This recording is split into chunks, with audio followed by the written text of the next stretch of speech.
Welcome to NFL Imperialism. You may have seen this concept floating around YouTube, but I wanted to put my own spin on it by going through every season in the Super Bowl era and hopefully improving upon it. Before we get going, I humbly ask that you consider subscribing to the channel and dinging that bell icon for notifications. This is the channel's primary series, but we do other things as well in both the sports and the entertainment world. We're so glad you're here. Thank you very much. If you're interested in a full thorough breakdown of how imperialism works, feel free to take a look at the first 3 or so minutes of our initial video of the 1966 season. That video is linked on its own in the description below. Right beneath that is a link to a playlist of all completed imperialism videos to date. Otherwise, we're ready to start. Today we'll be tackling the 1994 season, celebrated across the entire NFL landscape, as this was the NFL's 75th anniversary season. Throwback jerseys, celebratory patches, and all-time anniversary teams dotted the landscape, all while actual football was being played on the field. And on that field, on the final day of the season, the San Francisco 49ers defeated the San Diego Chargers in Super Bowl 29, after breaking through the Dallas Cowboys in the NFC Championship game, following back-to-back losses over the last 2 seasons. A game that many considered the real Super Bowl. With the win, the 49ers became the first NFL franchise to win 5 Super Bowls. In imperialism, they'll be looking for title number 3, and they do so from a position of power as the number 1 team in our rankings. The Cowboys only dropped to number 2, with the Chargers unable to crack the top 5. The Packers make their way into the 5th spot as they begin their emergence. In a massive fall from grace, the Oilers dropped from 3rd overall in 1993 to the very bottom in 1994. That's enough blabbering, it's time to start 1994 NFL Imperialism. And as we begin, we will go straight to the AFC champion San Diego Chargers. They're going to go up the road and face off with the LA Rams. The Chargers trail in the 4th quarter and have had trouble running the ball all game long. Here on 4th down, they tried again and they failed.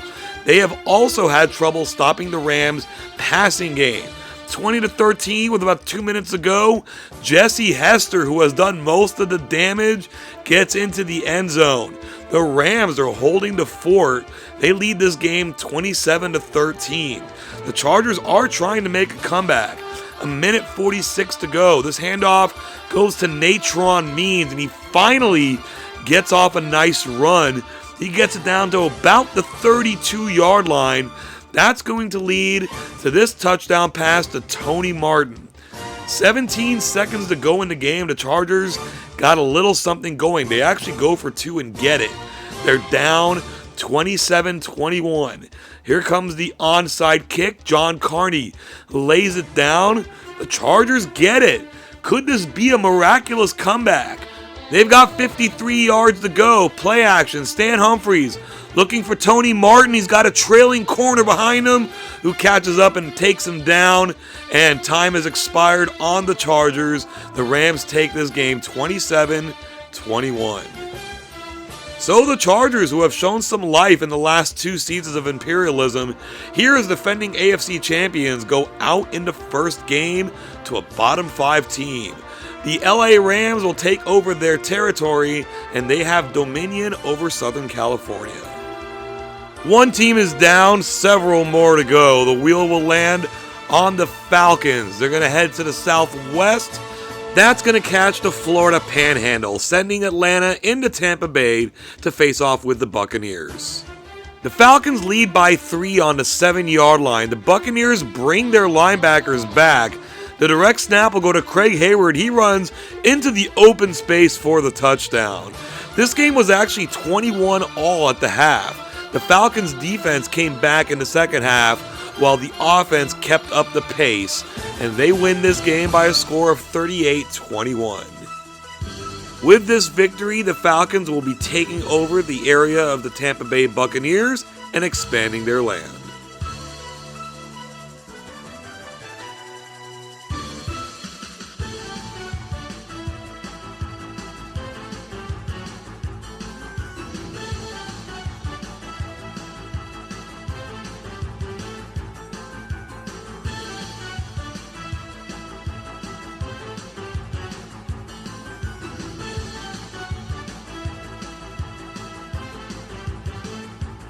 After a run of expansion, we've now landed on a game. The Pittsburgh Steelers will go on the road to face the Washington Redskins. The Steelers lead 7-3 in the second quarter. They have the ball. It's 3rd and 10. The Redskins break through the line. Tony Woods gets the strip sack. Bobby Wilson's able to pick it up, and there's no Steeler in sight. What a turnaround there for Washington, just trying to get off the field. They wind up scoring a touchdown instead. They now lead 10-7. We move to the third quarter. The Redskins have a 2nd and goal. Heath Schuler is under pressure but gets off the pass. Desmond Howard with the touchdown reception. And all of a sudden now Washington leads 17-7. Pittsburgh is looking to get back in this game. They've got it down to the 12-yard line. 3 minutes to go. Handoff up the middle will go to Barry Foster. Picks up a nice chunk of yards there. But the ball is loose. Darrell Green forces the fumble. And the Redskins will recover, get a nice little return out of it. Can they run this clock? It's 3rd and 6. Will they run it? Will they throw it? They're going to throw. Joel Steed gets the strip sack. Takes one to no one, doesn't it? The Steelers get the fumble recovery and are back in good position again. 2nd and 9 from just outside the 10-yard line. Play action. The pass goes to Charles Johnson. Touchdown Steelers. They have now cut into this lead. They go for 2 and miss. So it's 17-13. Onside kick time. Minute 30 to go. The kick is down and the Steelers recover. Okay, first play after the onside kick. Neil O'Donnell is going to look for tight end Eric Green. The athletic big man picks up some good yak there. Gets it to the 25. 2 incomplete passes later. It's 3rd and 10. 40 seconds left. They're going to run to Foster. See if he can get the first down. He cannot, but it makes the 4th down a little more manageable. 4th and 5. This is the game. O'Donnell's going to look for tight end John L. Williams. Overthrown. Incomplete. The comeback comes up short. The Redskins win this one 17-13. The two teams that played in 1994's AFC Championship game, the Chargers and the Steelers, are out of Imperialism. Moreover, they lost to bottom 5 teams. The upset bug is in the air. Washington takes over Pittsburgh's territory and surprisingly will continue on in the game.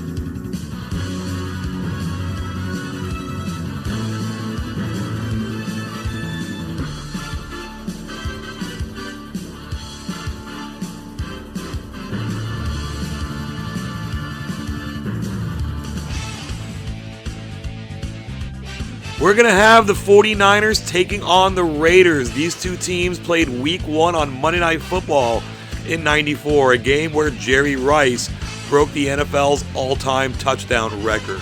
The upset bug is in the air, like we said. Can the Niners avoid that? It's looking likely. They're up 21-6 in the 4th quarter. Steve Young, he's going to look for guess who? Jerry Rice. He does all the work here. He likes scoring touchdowns against the Raiders.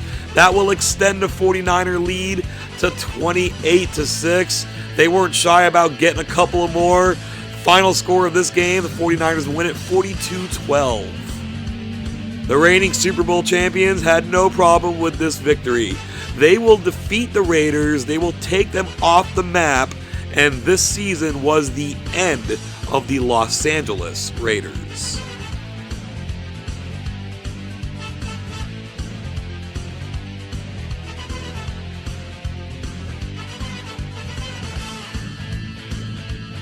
The New England Patriots, a playoff team in 1994, are being drawn into the game early. They got to go to Buffalo to face the reigning Imperialism champion Bills. The Patriots threw the ball all over the place in 1994, and that continued in this game. They led 7-3 in the first quarter. Touchdown pass from Drew Bledsoe to Vincent Brisby makes it 14-3. They've been unable to run the ball, though, and that's keeping the Bills in the game. It's now 17-3 in the third quarter, late in the third quarter. Jim Kelly in the shotgun. He's going to look downfield for Andre Reed, makes the catch, takes it down inside the 10-yard line. That is a 39-yard gain. Next play, the pitch to Thurman Thomas, finds his way around the defenders into the end zone for the touchdown. 17-10 now. The teams exchange punts. The Patriots have the ball. 3rd and 5 with under 2 minutes to go. They're going to run it to Marion Butts. He gets a couple of blocks. He's able to get the first down and a lot more. By far the best run of the day for the Patriots. They're able to run out the clock, and despite not scoring in the second half, they win this game 17-10. We're used to seeing the Patriots enter the game very late, but here on the 5th game, they're inside the map now. They take over the Buffalo Bills territory, and we're guaranteed a new Imperialism champion. This wheel is quite insistent on the Minnesota Vikings getting onto the field. They're going to be sent to the southwest. There was a small region of land where they could hit the Broncos territory, and they did just that. Minnesota will now travel to Denver. It's a defensive battle. We're tied at 3 in the second quarter. Denver at Minnesota's 36. This pass goes to the newly acquired Anthony Miller. He has all that speed and he puts it to use. The Broncos get on the board with a touchdown. They lead this game 10-3. That's going to be our score now in the third quarter. The Vikings knocking on the door, 3rd and goal from the 2. Warren Moon looks for Chris Carter, and he drops it. Wow, what a surprise there. Carter, known for his hands, didn't come through on that one. Minnesota will get the field goal, though. It's 10-6. Now in the fourth quarter, Denver, 3rd and goal from the 6. They're going to play it safe. The pitch goes to Glenn Milburn. He's taken down. Jason Elam will come out for the short field goal, 22 yards. He will put it through. So it's 13-6 on the ensuing kickoff. Qadri Ismail is going to receive it at the 17-yard line. He gets around some defenders. He's down the sideline past midfield. Good return there. But the Vikings have Brad Johnson in at quarterback now for the injured Warren Moon. On 4th and 14, this pass never had a chance. Minnesota turns it over. Denver runs out the clock, and they hold on to the 13-6 victory. In our fourth matchup of AFC versus NFC, the AFC finally gets the Duke. Denver will take over the Vikings' land, which has gotten quite bigger after all those expansions. And like the Patriots, they're not used to being this deep into the map this early in the game.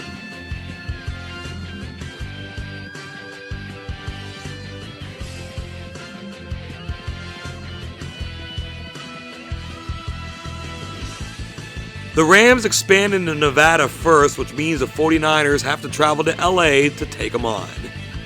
The 49er offense is establishing its juggernaut status. They lead 21-3 in the second quarter. This deep pass goes to Jerry Rice. The young Rice connection is going to be mighty difficult to stop here in 1994.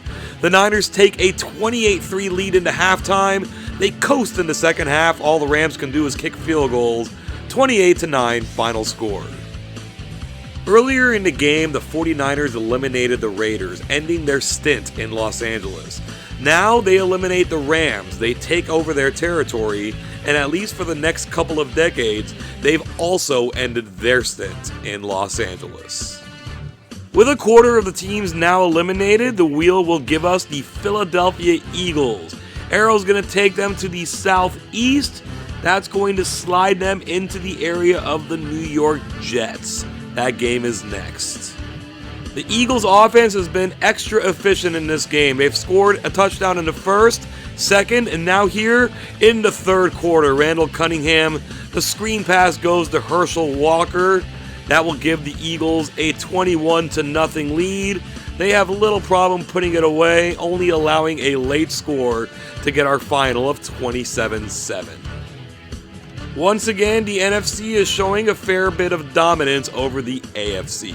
The Eagles eliminate the Jets and they take over their territory, and they move on in the game. Next up here on the wheel is going to be the New England Patriots. They're getting popular all of a sudden.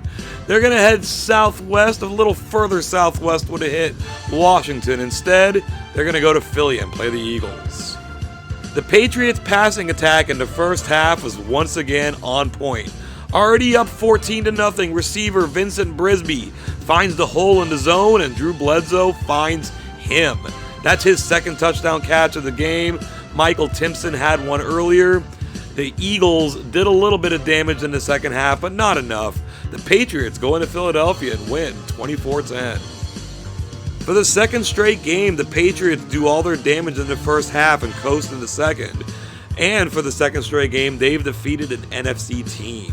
They will take over the Philadelphia Eagles territory, and their own territory now runs from Massachusetts around northern New Jersey into southern New Jersey. The wheel's ready to shift coasts here. It's going to be landing on the Cardinals. They're going to be heading to the northwest. Welcome to the game, Cardinals. You got to go to San Francisco and play the 49ers. This is the 49ers' fourth play on offense in this game. Steve Young is going to find John Taylor in the end zone for the touchdown. It took all of 4 plays for the 49ers to take the lead in this game, a lead they never relinquished.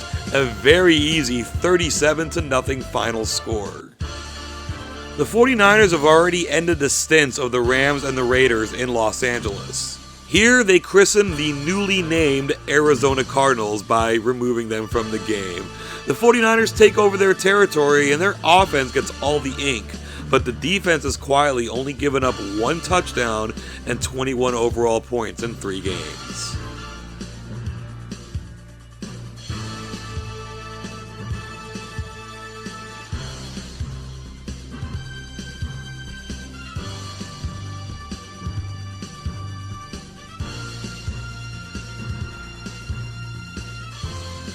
We're finally going to be getting our first proper Midwest game. The Packers head to Detroit to face the Lions. This was a high-scoring affair, but unfortunately for the Lions, it was the Packers doing most of the scoring. This is a 13-yard touchdown pass from Brett Favre to Robert Brooks. That made the score 35-16. There was more scoring left to be done, but in the end, it was the Packers on top, 42-24.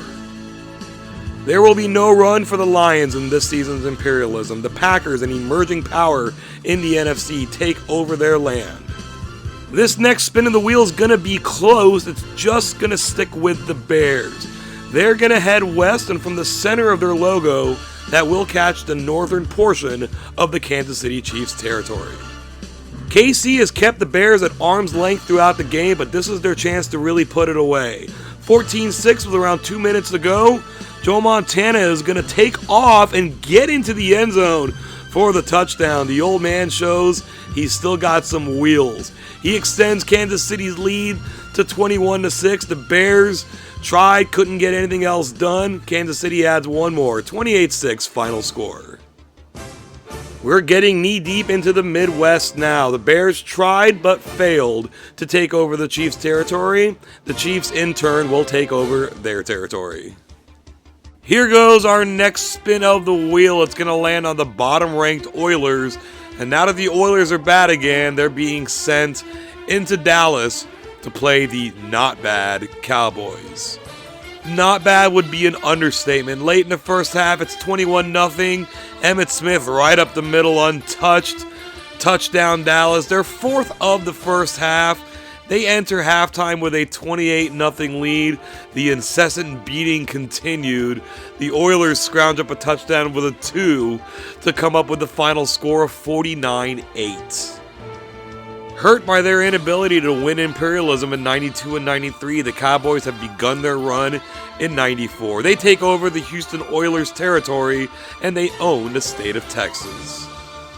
We're almost at 1994's halfway point. The Packers get called up. They're going to go into Denver. The Broncos will defend a sizable piece of land.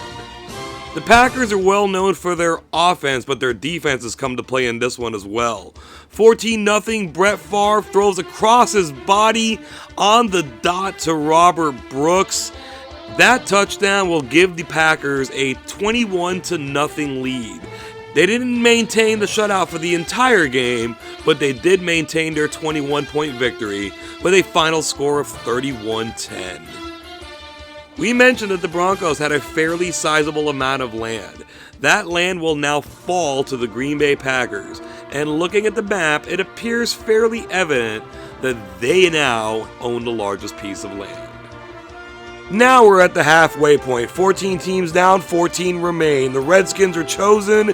They will head to the northwest. That is going to catch the territory of the New England Patriots. Let's get that game on the field.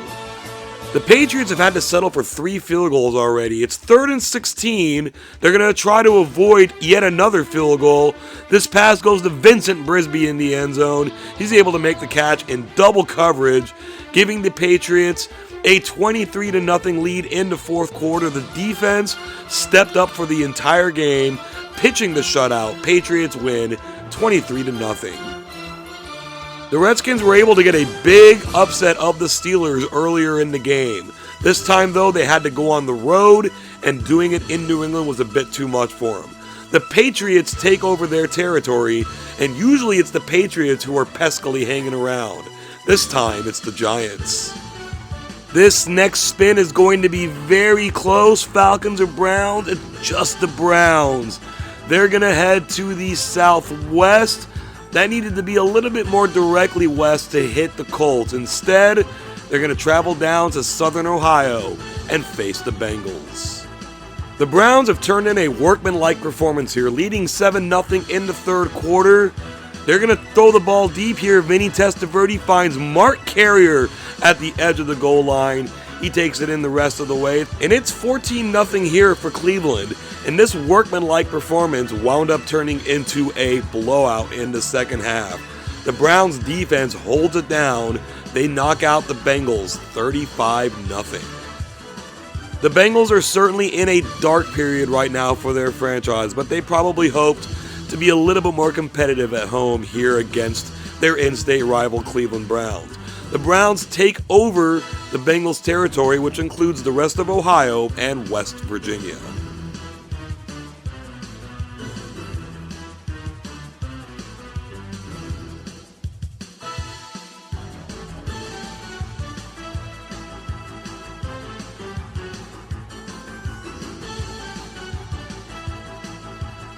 A Dolphin wheel spin means no arrow is needed. They're heading to Atlanta to face the Falcons. First half, the Falcons trail 10-7, but they're on the doorstep. Lots of movement from both teams pre-snap. Bobby Hebert in for the injured Jeff George. Gonna look for his star receiver Andre Rison. He's able to body the defenders and make the catch, giving Atlanta a 14-10 lead. There's still time left in the first half. The Falcons are just about at midfield. Maybe be looking for a field goal here, but Hebert looks like he wants to go deep. He's going to Rison, gets under it, catches it. The Dolphins will catch him before he can score. The Falcons have to settle for a field goal. 17-10 now in the third quarter. This pitch goes to Ironhead Craig Hayward, and if he's remembered for one thing, it's power. He breaks a tackle. He's getting some yards. He's out there hurting people. You got to take him out of the legs, and that's what the Dolphins do. Another Falcon field goal, though. It's 20-10. Fourth quarter, the Dolphins facing a fourth down. Play action. Marino's going to look for Irving Fryer. Has about a half step. Makes the catch. Later in the drive, 2nd and goal from the 13-yard line. This time Irving Fryer has more than just a half step.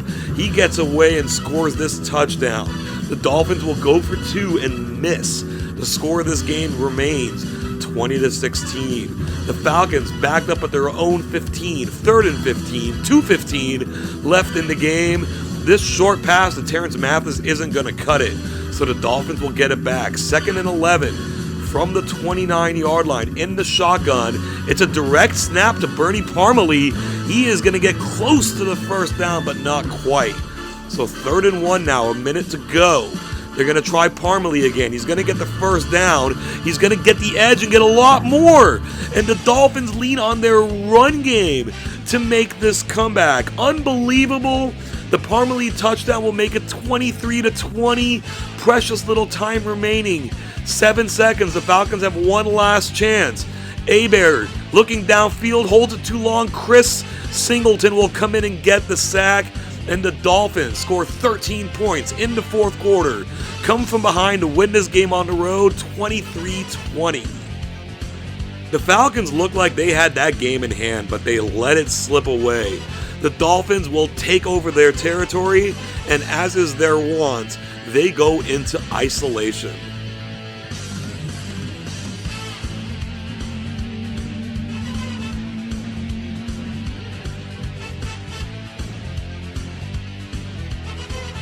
After the Packers made that random expansion into New Mexico, we now get this photo finish where the 49ers hit the southern tip of New Mexico and will travel to Green Bay to face the Packers in a top 5 matchup. This has been a very weirdly low-scoring game. Here we see Doug Bryan making 2 field goals for the 49ers. Not pictured are the 2 field goals that he's missed. He's now lining up for attempt number 5 in the fourth quarter as the 49ers lead 6-0, and he will miss this, his third of the game, so it's 6-0 still. The Packers have a 3rd and 3 from the Niner 34-yard line. Brett Favre's going to check this down to Reggie Cobb, who drops it. So here's the game. 4th down from the 34-yard line. The out route to Ed West, incomplete. And these 2 offensive juggernauts have just played a 6-0 game. The 49ers win. Imperialism has seen its share of odd games throughout the season, but this may take the cake. The 49ers go to Green Bay, no touchdowns are scored, they win, they take over the Packers' territory, and they have the biggest piece of land in the U.S. right now. We're down to our final 10 teams. This wheel selects the New Orleans Saints. They're going to head into the territory of the Dallas Cowboys. Big test for New Orleans coming up. The Saints lead this game 17-10 in the third quarter, but the Cowboys are marching. From the Saint 25, Troy Aikman's going to go deep to Alvin Harper. He is a deep play threat for sure. Makes the catch in the back of the end zone, tying things up at 17 apiece. Now the Saints have the ball deep in their own territory. They're in the shotgun. Charles Haley bursts through the line and gets the sack and the safety.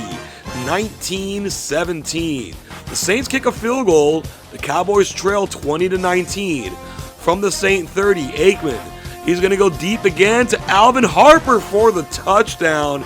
He is known for his downfield prowess. The Saints are not doing anything to stop him. Dallas takes a 26-20 lead. They're going to add another touchdown before the end of things. The Saints gave him a game, but the Cowboys walk away with a 33-20 victory. The Saints have made a bit of a habit the last few Imperialisms of getting into the game late. They do it this time too, but they were forced to play the Cowboys in Dallas. The Cowboys will take over the state of Louisiana, and they are surrounded by a couple of teams that have their sights set on them. There's still some teams we haven't heard from. The Seahawks have only been expanding, but this time they're heading south right into the territory of the 49ers. The Niners' offense struggled in their last game, not so much in this one. They lead 14-0 near the end of the first half. Steve Young's going to find Jerry Rice back at the end zone touchdown. The 49ers extend to a 21-0 lead. They take that lead into the half where they cruise to the victory over the Seahawks, 31-13. The Niners, Super Bowl champions in 1994, notched their 5th victory in this Imperialism. They take over the Seahawks territory and their largest landmass just got bigger. This is going to be a very close call on the wheel. It's just going to go to the Browns. They're going to head west, and that's going to bring the Indianapolis Colts into the game for the first time. They will host Cleveland. The Browns are in complete control of this game. They lead 22-0 in the third quarter. On 2nd and 1, Vinny Testaverde fires to the end zone. Derek Alexander goes up, makes the catch. This Colts team is not quite ready for prime time. The Browns extend to a 29-0 lead, and they're going to walk out with a final score victory of 43-6.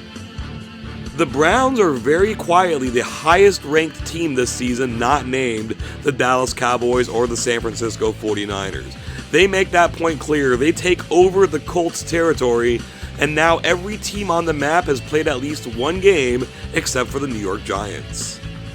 We're down to the lucky 7. The The wheel lands on the 49ers, and we're going to get a photo finish. And look at that. The arrow is just going to hit the tip of Texas in El Paso.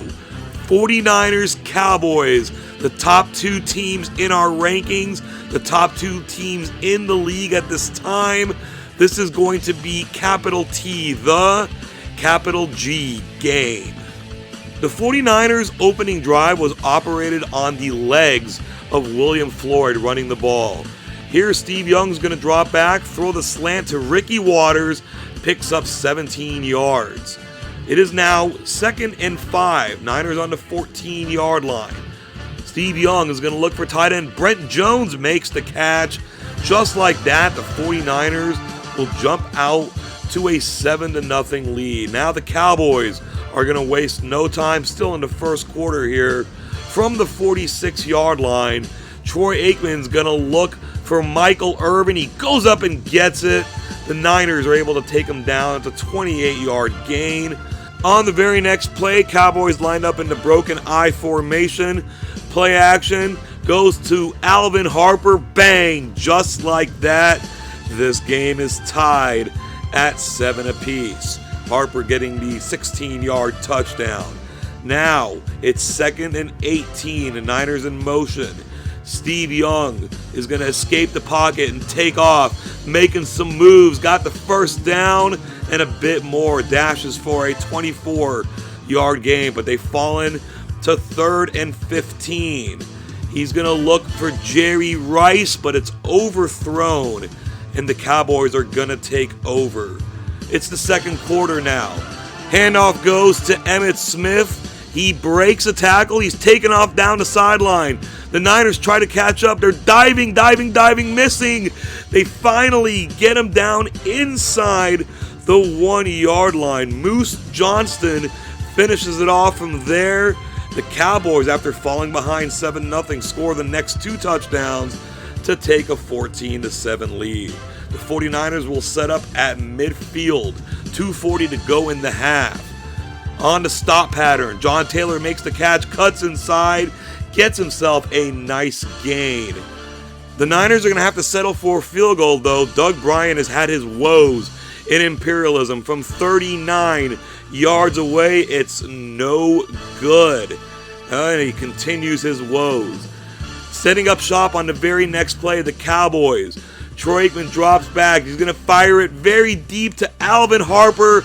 This is going to give 49er fans at the time nightmares. Harper did this to the Niners so many times in the playoffs. 68 yards. We go straight to this touchdown pass to Michael Irvin. The Cowboys are taking advantage of the 49ers' failures to get into the end zone. It's now 21-7 with the half nearing its conclusion. The Niners all the way back at their own 16-yard line. They're going to try to slant pattern to Ricky Waters. He makes the catch, breaks a tackle. He's going to take off, pick up a bunch of yards, spinning away. What a huge play by Ricky Waters there. But with limited time, they're going to have to trot Doug Bryan out for the field goal, and he's going to miss again. Oh my goodness, 21-7 halftime. Now in the second half. From the 26, the pitch to Emmitt Smith on 3rd and 6. He'll get the first down and a lot more. He drags, breaks a tackle, and will score. And the Cowboys have taken a commanding 28-7 lead. It is now desperation time for the 49ers. On the first play after the kickoff, this pass goes to Jerry Rice. He makes an amazing catch, his first of the game. Now setting up at the Cowboy 41-yard line. The Cowboys converge on the line. Steve Young will check into a pass play, and that play will go to Jerry Rice, and he's going to get away and score. They're finally getting Jerry involved in this game. The Niners are giving themselves some hope. It's 28-14. The Cowboys now have it. It's 3rd and 3. This is going to go to Emmitt Smith. No, it's play action. The wide receiver screen. Seems like some miscommunication, so the Niners are going to get the ball back. Steve Young, it's a designed run, rolls out, picks up a lot of yards, making some moves. Finally taken down at the 27-yard line, but it's now 3rd and 11. Major crunch time for the Niners. Young, who's he going to go to? Jerry Rice, diving catch, and is able to take it down to about the 1. But the 49ers have now fallen back to the 7-yard line. It's 3rd and goal. They're going to try William Floyd. He's going to get down inside the 1. So on 4th and inches, the Niners will go for it with 3:09 left in the game. They're going to line up 4 wide. Might this be a QB sneak? No, Young's going to pass. He holds, he throws to Rice. Touchdown 49ers. Don't blink now. We got a 1-score game. It's 28-21. Will they onside kick or will they kick it away? They will kick it away. Kevin Williams has been having a great game returning kicks. Gets it at the 16. This is a bit of a minimal return here. Can't quite get to the 30-yard line. So on the first play, the pitch right goes to Emmitt Smith. He finds the hole. He gets a lot of yards. He's going to take it down inside the 40-yard line. The Cowboys have a chance to put this away. 2nd and 10. The Niners call an audible on defense. Play action to Emmitt Smith. Delayed blitz by Ken Norton gets there. What a play by the former Cowboy. On 3rd and long now. Might Dallas try something deep? They're going to play it safe to Emmitt Smith, and the Niners are able to take him down, forcing a punt. And a good punt it was. They've got it down, 95 yards to go. William Floyd gets away, makes the catch in stride, and he's showing some moves. What an incredible play by Floyd. He picks up 56 yards. The Niners all of a sudden have all the time in the world. From the 38, Young steps up, finds Jerry Rice. He runs away. They're going to try to catch up to him, but he breaks a tackle and scores. And what looked like an impossible situation, all of a sudden is a tie game, and they may have left too much time on the clock. Here comes Doug Bryan for the extra point. He couldn't possibly miss this. He does not. We're tied officially at 28. Now they're going to kick it off. Kevin Williams, he's going to field it. With about a minute or so to go, he's trying to break a tackle. The ball's loose. Eric Davis forces the fumble. Picked up by Deion Sanders. And the Niners have scored 21 fourth-quarter points. 28 in a row overall. They have taken the lead. Dallas in desperate straits now from their own 37. Aikman will drop back. Dumps it off to Daryl Johnson. That goes nowhere.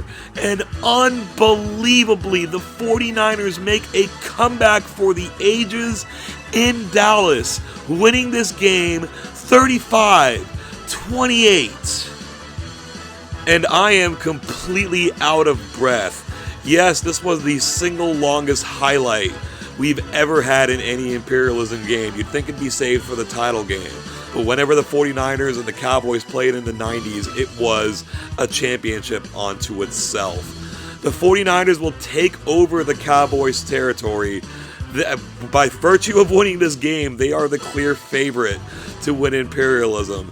Now, even though I am a 49er fan, Imperialism is purely an objective exercise, but I'd be lying if I didn't say I was rooting for them to win this game against that team. In all that excitement, it's easy to forget we still have games to play. The Giants get chosen on the wheel, and there's no need to spin the arrow. They're enveloped by the Patriots. New York at New England next. The Giants will look to strike first in this game. The Patriots bring the defense up to the line. Rodney Hampton will run through it anyway. Touchdown Giants. They go out to a 7-0 lead. The teams will exchange field goals. It's now 10-3 later in the first half. From the Giant 47-yard line, the handoff goes to Kevin Turner, and all of a sudden now, the Patriots are able to run the ball after not being able to do so to this point. Turner will get it down to the 7-yard line. We're now under a minute to go in the first half. 1st and goal from the 7. Drew Bledsoe will drop back. He's going to look for Vincent Brisby, and he'll make the catch for the touchdown. The Patriots took a while for them to get into the end zone, but they've done it now.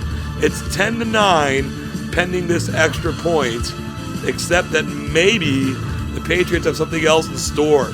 For whatever reason, maybe they're feeling the momentum here. They're going to be going for 2. This will put them up by a point if they get it, but they'll be down by a point if they don't. Bledsoe is going to look again for Brisby. He'll make the catch. So the Patriots lead 11-10. In the fourth quarter now, that's still the same score. Both teams are calling audibles. The Giants are just inside the 10-yard line. Play action. Dave Brown's going to look for Chris Callaway. He'll make the catch. That will give the Giants the lead once again. They go for two here and they miss. So our score is currently 16-11. The Patriots, 2:01 left. Going to try to come back from their own 41. When they need it, they're throwing it. This goes to Michael Timpson. He makes the catch. They go from one 41-yard line to the other. A couple of plays later, Bledsoe dumps it off to Marion Butts. He picks up a first down. Is able to get a lot more. Takes it down to about the 13-yard line. Here we go now, 1:18 to go. Bledsoe will drop back the pass. He's going to look for Michael Timpson. Diving catch for the touchdown. That will give the Patriots the lead. They'll go ahead and kick the extra point. 18-16. The Giants are down to it. 4th and 13. 29 seconds to go. Brown. He's going to hold the ball. He wants to go deep. This goes to Callaway. He will dive and not make the catch. An interesting game here. The Patriots are going to hold on to win by the very unique score of 18-16. Only the 49ers have more wins than the Patriots right now. They just notched number 4. They're going to take over the Giants' territory. And from our 5 remaining teams, only the 49ers represent the NFC.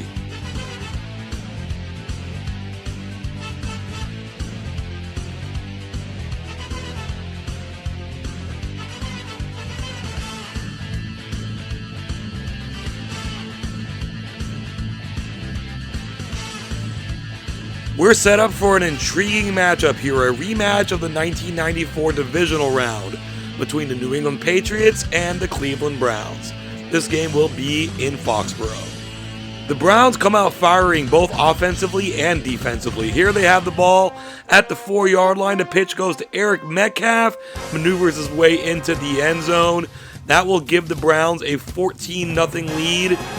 This powerful Patriots offense was held to negative yardage in the first half, negative rushing yards for the entire game, an easy Brown victory, 30-0.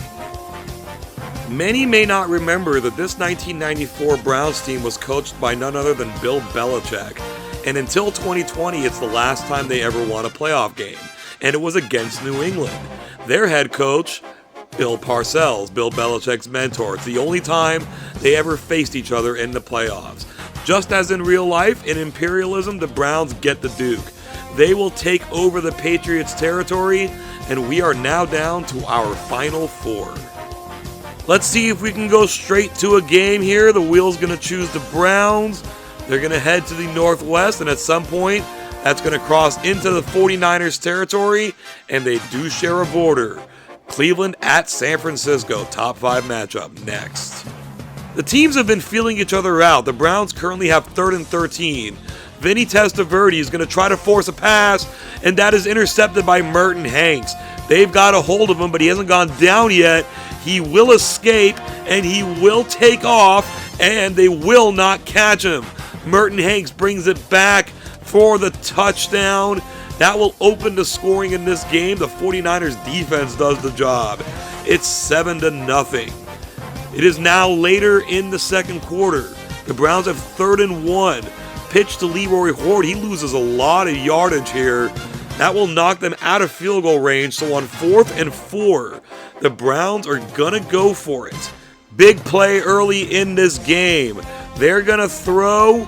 The pass is knocked away by Gary Plummer. That'll lead the game at 7-0. That's the halftime score. Now the Niners on their own 37. Steve Young rolls out. He's going to pick up the first down, spin away, get a lot more. 20-yard gain. They are in Cleveland territory at the 43-yard line.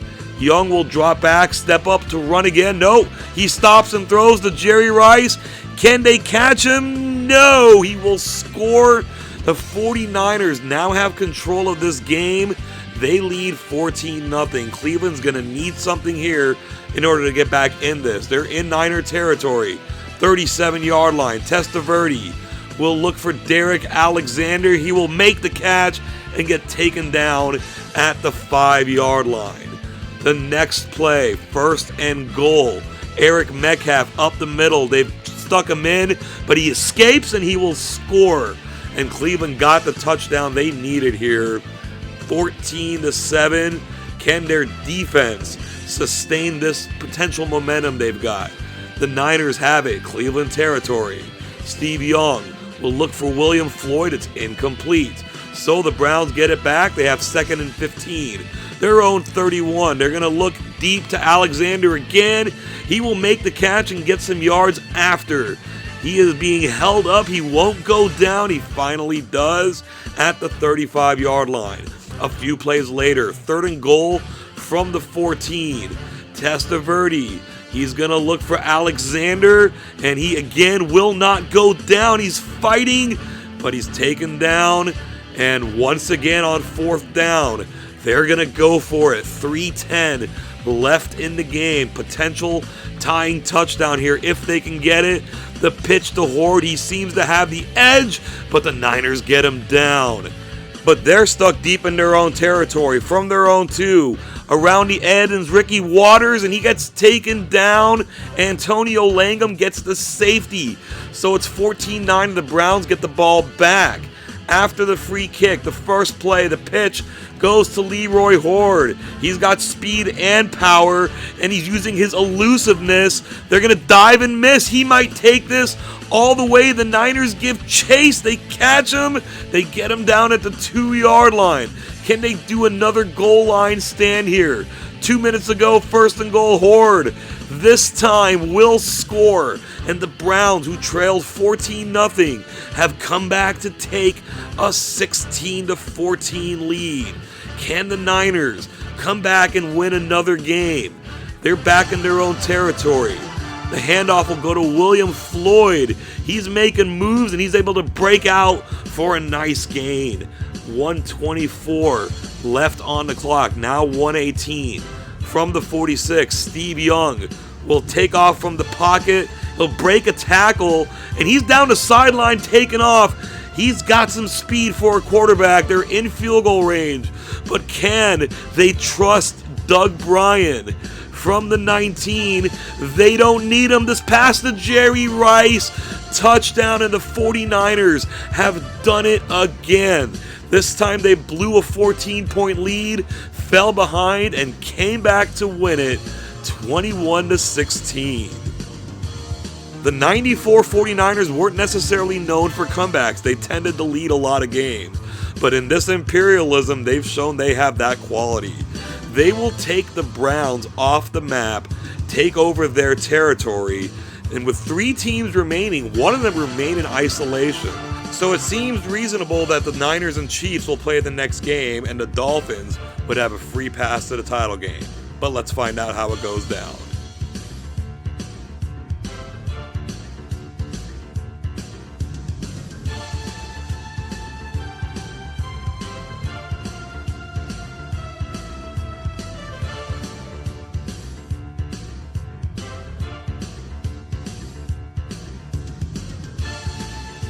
It took some expansion first, but we got the matchup we thought we might. The Dolphins are headed to the Imperialism title game. In the meantime, the 49ers will play the Chiefs in a very intriguing matchup. The Chiefs starting quarterback, of course, is longtime former 49er quarterback Joe Montana. They played this game in the 94 regular season in Kansas City, and the Chiefs won. What will happen in this one? The Chiefs tried to stay close, but they had too many problems with turnovers, and at the end of the day, this 49er offense was too powerful. Here from the near the goal line, the touchdown pass from Steve Young to, guess who, Jerry Rice, giving the 49ers a 31-10 lead in the fourth quarter. KC pulled one back, only to see the 49ers get one back themselves. They walk away with the 38-17 victory. 1994's Imperialism title game is set. The Miami Dolphins have only won one game, but they've gotten here. Their opponents are the reigning Super Bowl champions with 8 Imperialism victories this season under their belt, the San Francisco 49ers. Let's go ahead and find out where this game's gonna be played. And the wheel will be landing on the Dolphins. They will make the cross-country trip to play the 49ers in San Francisco. The Dolphins are unfazed being on the road. They quickly drive down to the Niner 24. Dan Marino looks for Irving Fryer, makes the catch, gets away. Many defenders there, but no one can get him. Fryer gets the Dolphins on the board. They lead 7-0. Later on, this punt return by Dexter Carter. He gets it past the 45. He fumbles the ball. It's loose for a little while, but the Dolphins pick it up. That's Keith Byers. He doesn't have the greatest amount of speed, but he's got enough to get away. And the Dolphins are all over the 49ers here, 14-0. They've been making some comebacks. Can they make this one? With this offense, you wouldn't bet against them. They've got it down to the 3-yard line in the second quarter. Steve Young will roll out and dive into the end zone to get the Niners on the scoreboard, cutting the lead in half to 14-7.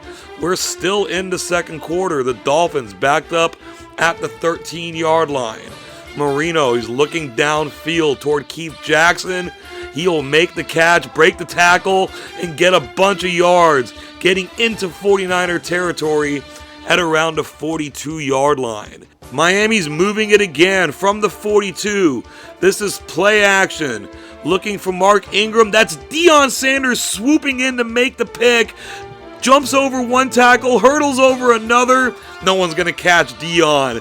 What a play to get in front of the receiver. Makes the interception, runs it back.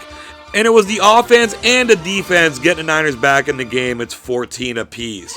Now, don't tell Miami they're out of this. They've driven it down to the 34-yard line. Niners mix it up on defense. Marino's going to look downfield for Irving Fryer. He will get under that ball, make the catch, his second touchdown catch of the game. The Dolphins reestablish the lead at 21-14. Still time remaining in the first half. The Niners back at their own 48-yard line. Steve Young looks for Jerry Rice. He's got a couple of steps on everybody. He avoids a couple tackles, and he will take it to the house. 52-yard touchdown with 1:12 to go in the half. We're tied at 21. With time remaining, the Dolphins are going to try to get into scoring range themselves. Marino is taken down here by Dana Stubblefield. Big sack, knocking the Dolphins back, but also taking Marino out of the game. Bernie Kosar's his backup. He's capable, but he's not Marino.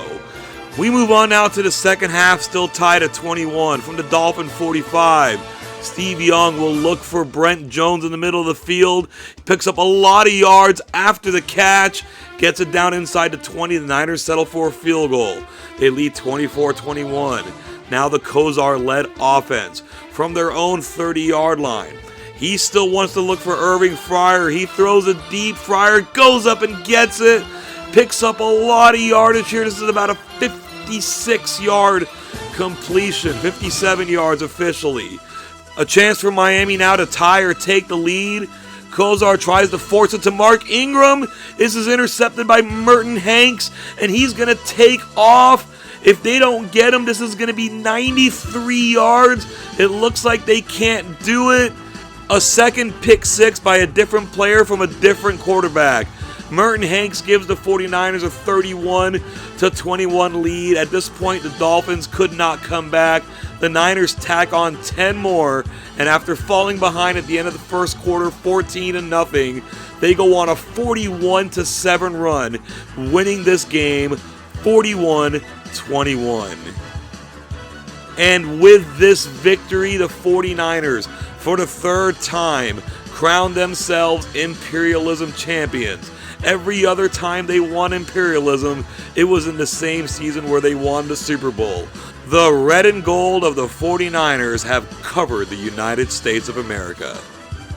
While the San Diego Chargers didn't do their part to get into the Imperialism title game, the 49ers sure did theirs. They kept on winning and made it to face off with the Miami Dolphins, a rematch of the 1984 Super Bowl and the Imperialism title game we thought we were going to get that season. Either way, the Niners won, becoming the 8th Super Bowl champion in 29 tries to repeat as Imperialism champion. And they did it with this absolutely loaded roster. On offense, 9 of these 11 starters made a Pro Bowl at one point in his career, with 2 of the backups doing so also, for a total of 42 Pro Bowl appearances. The Hall of Famers are there with Steve Young and Jerry Rice, but those 2 were well complemented behind an incredible offensive line that includes one of my favorite players of all time in guard Jesse Sapolu. On defense, remarkably, they also had 9 out of 11 starters make a Pro Bowl at some point in his career, with a total of 42 Pro Bowls. And the Hall of Famers are there too, in Ricky Jackson and Deion Sanders, with one of the best D-tackle combos of all time in Dana Stubblefield and Bryant Young, and one of the best safety combos of all time in Merton Hanks and Tim McDonald. Just a loaded roster, and when you have Jerry Rice, most things become unfair for the other team. Scores in the first half of games saw its share of blowouts with a handful of closer games earlier on. The knob got turned to 100 though in the second half of games, with the 49ers Browns, Dolphins Falcons, and Giants Patriots games standing out. But even a Shakespearean production couldn't match the drama of 49ers Cowboys. We thought the winner of that game would probably win Imperialism, and that's exactly what happened in the end. And with that final game victory, the 49ers easily topped 1994 standings, with a second best ever 9 wins in a single Imperialism. The Patriots emerged in their second season under Bill Parcells with 4 wins, while the Browns, Cowboys, and Packers also added double-digit victories. With those 9 victories, the 49ers shoot all the way up to 51 overall victories. They haven't quite clinched an overall winning record though, but the Cowboys did that in this season. The race at the top between them and the Vikings has gotten really tight. Minnesota still leads the way though. Thank you so much for checking out 1994 Imperialism. It was a wild one this time around for sure. Please feel free to give it a like and a few shares, and if you've yet to do so, please consider subscribing to the channel. One last look at the map celebrating the 49ers' most recent Imperialism title, their 3rd overall. When we start again next season, this map will reset and it will look quite different. 1995 will bring us 2 relocations and 2 expansion teams, so that'll be fun to get into. The 49ers will look to win it all again, and this time there will be 29 other teams looking to stop them. Thank you so much again for joining us today, and until next time, I hope you have an awesome day.